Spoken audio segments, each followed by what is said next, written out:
Hello नमस्कार दोस्तों। तो मेरे चैनल में आपका बहुत बहुत स्वागत है। वृंदन ब्लॉग में आपका बहुत बहुत स्वागत है। तो देखिए, मैं आपको बताना चाहती हूँ कि हमारे यहाँ छठ कैसे मनाया जाता है। मेरी सासू माँ छठ करती है और बहुत सालों से करती आ रही है। हमारे यहाँ छठ, जैसे कि आप जानते हैं, बहुत ही महत्वपूर्ण पर्व होता है। सबसे ज़्यादा हम छठ पर्व को ही महत्व देते हैं। तो देखिए, मेरी सासू माँ छठ कर रही हैं और जैसे कि आपको पता है कि छठ 4 दिन का होता है। और जिसमें सबसे पहले दिन तो मतलब कि लौकी की सब्ज़ी खाना उस दिन बहुत ज़रूरी होता है। तो जैसे कि आपने पीछे देखा होगा, मेरी सासू माँ लौकी की सब्ज़ी काट रही थी।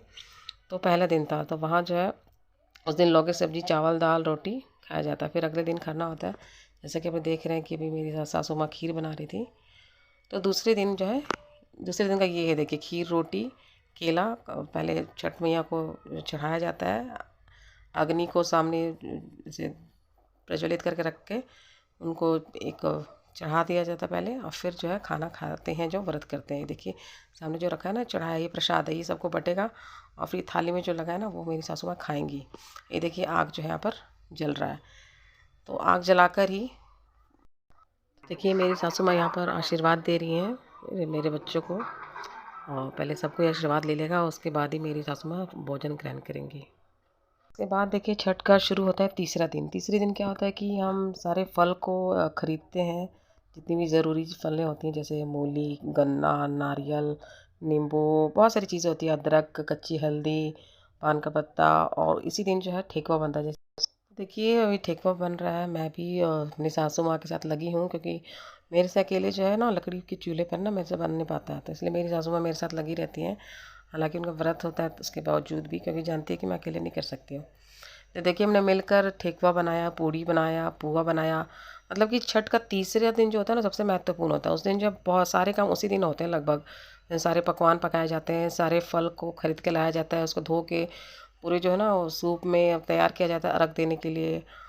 और जो क्या बनाया जाता है, चौकी बनाया जाता है हमारे आंगन में। तो मतलब सबसे ज़्यादा काम आज ही के दिन होता है, क्योंकि फिर जो होता है चौथे दिन, तो आपको जानती हैं कि छठ पूर्व संपूर्ण हो जाता है सूर्योदय का अर्घ देकर। तो देखिए कि इसी दिन जो है ना, सबसे ज़्यादा काम होता है। देखिए, हम सब मिलके बना रहे हैं। ये देखिए, फल जैसे मूली, इन सबको धो धो के ना रखा जाता है। और हमारे यहाँ ख़ास बात ये है ना, हमारे गांव में एक ख़ास बात एक होती है कि ना, कि जैसे कि जानते हैं कि छठ पर्व को सभी बहुत ही ज़्यादा महत्व देते हैं। तो जिनके घरों में जो जो चीज़ें उगाई जाती है ना, जैसे अगर कोई गन्ने की खेती करे तो गन्ना ज़रूर वो छठ में चढ़ाने के लिए दे देता है। अगर किसी के घर में नींबू का पेड़ है, नींबू है, तो नींबू दे देगा, कोई नारियल दे देगा। मीन्स बहुत सारी चीज़ें हमारे पास लोगों द्वारा ही आ जाती है, हमें खरीदने की ज़रूरत नहीं पड़ती है, क्योंकि यहाँ पर छठी मैया को ऐसा फल चढ़ाने का बहुत ज़्यादा महत्व है।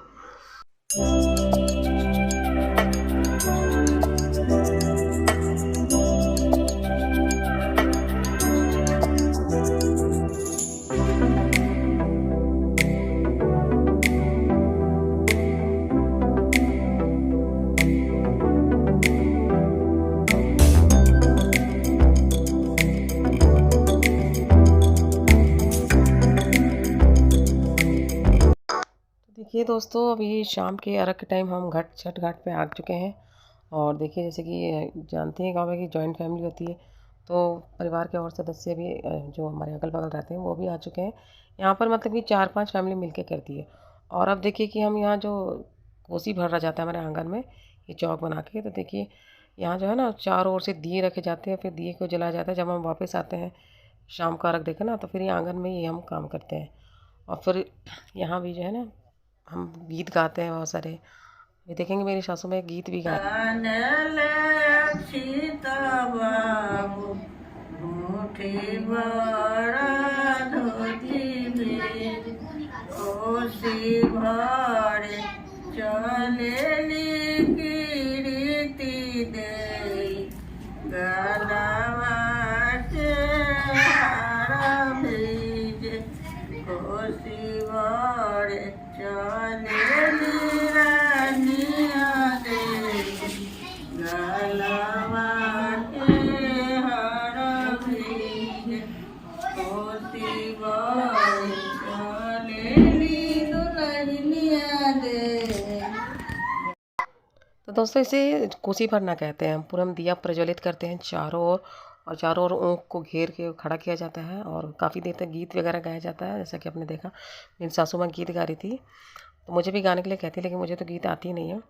देखिए उसके बाद जो है सभी जो है छठी मैया को प्रणाम करते हैं। देखिए परिवार के सारे सदस्य, देखिए यहाँ बच्चे, मेरे पति सभी वो प्रणाम कर रहे हैं और मेरी सास को भी। तो मीन्स तीसरे दिन जो है ना बहुत सारा ही काम होता है। तो हम शाम को अर्घ देते हैं, फिर सारे पकवान बनते हैं, फिर कोसी भरा जाता है आंगन में। तो मतलब कि सबसे ज़्यादा काम इसी दिन होता है।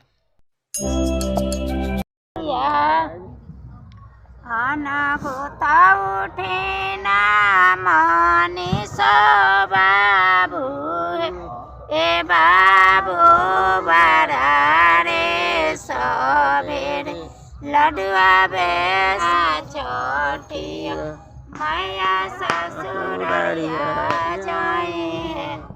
देखिए दोस्तों, ये है छठ का चौथा दिन, जिस दिन हम सुबह जो है सूर्योदय को अर्घ देते हैं और उस दिन छठ का आखिरी दिन होता है। तो देखिए हम छठ घाट पे आ चुके हैं और देखिए अर्घ दिया जा रहा है यहाँ पर। मतलब कि पुरुष भी करते हैं और महिलाएं भी करती हैं छठ व्रत। देखिए मेरी सासू माँ पानी में खड़ी हैं, मैं उन्हें सिंदूर लगा रही हूँ और अभी वो अर्घ देंगी। देखिए अर्घ देते हुए हमने कुछ फ़ोटो क्लिक्स किए हैं। तो ये देखिए अर्घ दे रहे हैं, ये मेरे भसुर लगेंगे, ये मेरी सासू माँ को अर्घ दे रहे हैं। तो यही सबको दे रहे थे, यहाँ पर पानी में खड़ा होना पड़ता है यहाँ पर, है ना। तो मतलब कि बहुत ही अच्छा लग रहा था ये सब देखकर। हम काफ़ी इन्जॉय कर रहे थे। सुबह का टाइम था और कुहासा हो रखा था, सूर्योदय भी उगने में काफ़ी समय लगा रहे थे। तो हमने काफ़ी गीत वगैरह गाया कि भाई आप जल्दी से उग जाओ, हम अर्घ दें और जो हमारे छठ व्रत जो किए हैं वो थोड़ा पालन कर सकें। तो दोस्तों कैसा लगा आप लोग को ये छठ व्रत, जो भी यहाँ 4 दिन जो बनाया जाता है? प्लीज़ मुझे कमेंट करके बताइएगा। हमने तो बहुत इन्जॉय किया और हमारे घर तो हर साल ही होता है, लेकिन जिनके यहाँ नहीं होता है वो भी इस वीडियो को देख के अच्छी तरह समझ सकते हैं कि कैसे छठ पर्व को मनाया जाता है, कितना काम होता है और कैसे कैसे पूजा की जाती है, क्या क्या चीज़ें ज़रूरी होती है। और हमारे यहाँ माना जाता है कि छठी मैया को अगर कोई मन्नत मांगता है तो उसकी मन्नत पूरी भी हो जाती है। तो बहुत लोग छठ जो नहीं भी करते हैं, जिनके यहाँ नहीं भी होती है ना, तो कई बार ना वो एक पूर्ण विश्वास के साथ एक मन्नत भी मांगते हैं और काफ़ी लोगों का मैंने सुना है कि उनकी मन्नतें पूरी भी हो जाती हैं। छठी मैया का बहुत ही ज़्यादा महत्व होता है, बहुत ही ज़्यादा इनकी जो होती है ना कृपा होती है। तो लोग जो लोग विश्वास करके इनको पूजा करते हैं ना, उनकी मन्नतें भी पूरी होती हैं। तो दोस्तों मेरा ब्लॉग कैसा लगा मुझे ज़रूर बताइएगा। अच्छी लगे तो लाइक कीजिएगा और कमेंट कीजिएगा। Thank you.